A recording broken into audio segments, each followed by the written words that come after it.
Good evening, welcome back to Go Open, but don't settle down because we're about to go to a place where all the Lebanese people's friends live. It's called China. Then we're also going to meet the Translate organization. There are people who are making computing accessible to all sorts of different people in the masses from different language groups. And then we're going to play backgammon with a blue wildebeest, or should I say GNU. Open source software exists as a result of the combined efforts of millions of computer programmers, users and software vendors from around the world.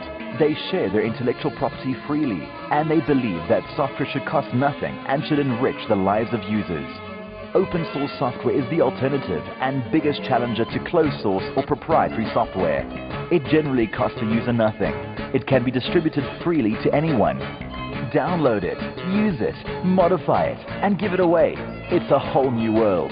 Open source is the future of computing. This week, first up, China, a country that really is fantastic. 1 billion people can't be wrong. The economic and industrial growth is second to none, which means it's first, really. IT is part of that growth. And would you believe it, open source is already there. China, a cultural melting pot and a new superpower emerging from the East. Not only is it challenging the world economically, but it's also taking on the computing world with its new Linux operating system called Red Flag. Vincent Meyer of Rhodes University Media Studies has taken an in-depth look at this phenomenon. Red Flag is a really good-looking operating system. It's been designed specifically to entice users from Windows XP. So it feels very crisp, it's fast, it looks beautiful. I think the users will use it, will consider it as one of the best distros of Linux on the market. Why is there a need for a Chinese Linux distro? Initially, I think the route that they were taking was to move away from the restrictive licensing of Microsoft products and to take control of that operating system. And what they achieve by doing that is that they can develop issues like national pride around owning their own software. They can incorporate specifically Chinese aspects into the software, like the character sets, the language aspects of the software.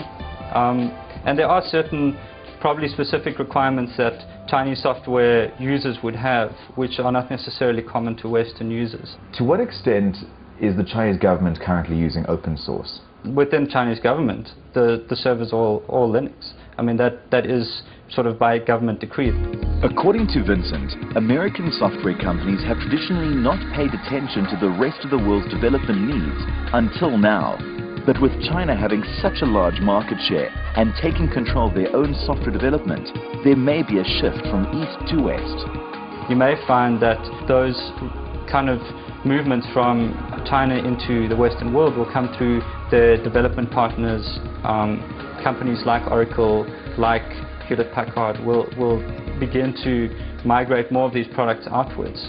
China has turned its back on proprietary software for a number of reasons, but their growing concern is that there could be hidden Trojan programs in proprietary software that could be used to spy on them. When Microsoft releases a patch, spyware can be 1 kilobyte in size, something that's so small that the user won't even notice it downloading.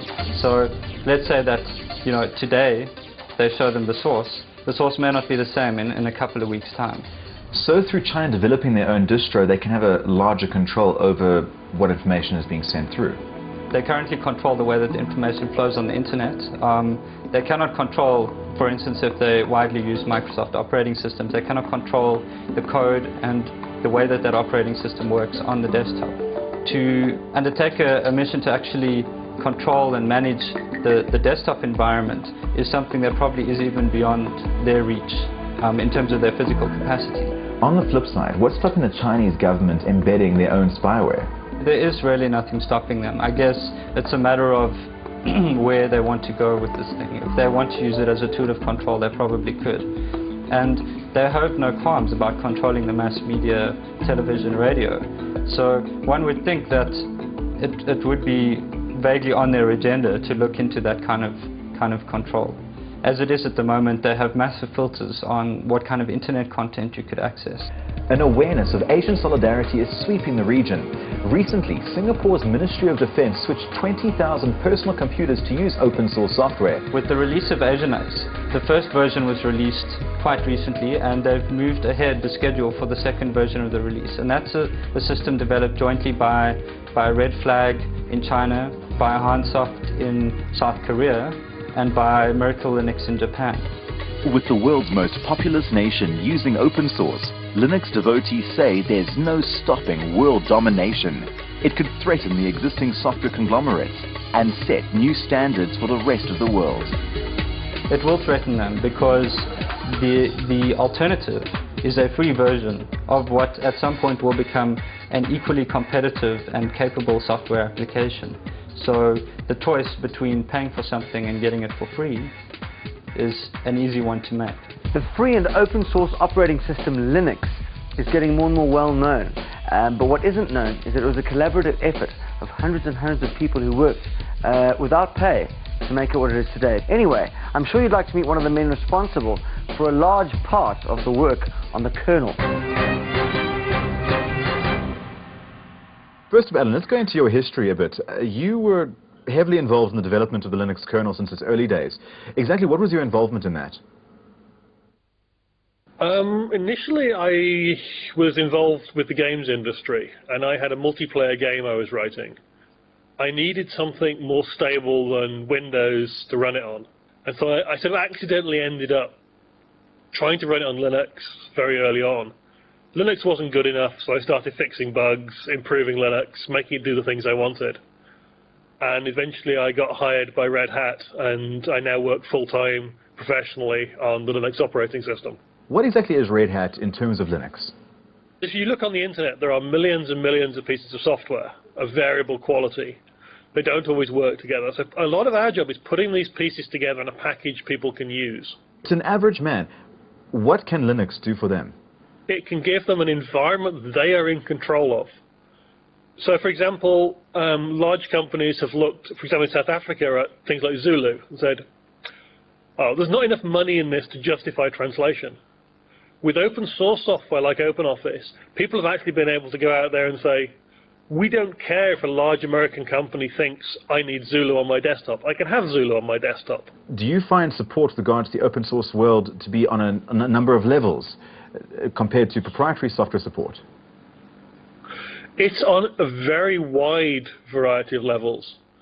That's actually really important, because with a lot of proprietary software, if you go and you want support, there is only one support vendor. With Linux, I can, for example, go to Red Hat and say, I want 24/7 support. I want really high-end business support, and I'll pay for it.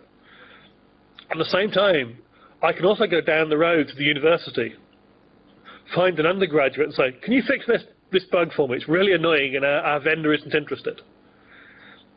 So not only is there a wide selection of support and options, but I as the customer get to pick rather than the supplier dictating what the support terms are. Fascinating. Wow. Anyway, just now we're going to find out about computing in other languages. So, you know, Hakuna Matata and La Bamba. And then we're going to meet a guy who's local, but he's a geek. So he's like a gleek.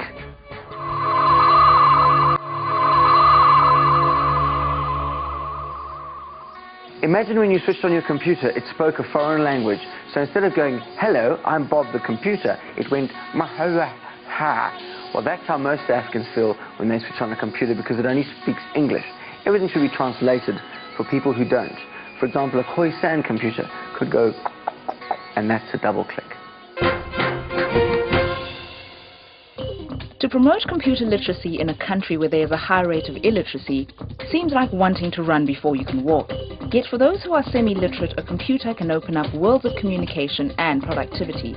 It can also be a tool for education and upliftment. The computer is just a tool. So if it's just a tool, then it must change to people. And my feeling is, why should you have to learn English at all to be able to use computers? The Germans and the French don't feel like that. So why should we have a mama who all she wants to do is email her child at university from the Eastern Cape? Why must she learn English?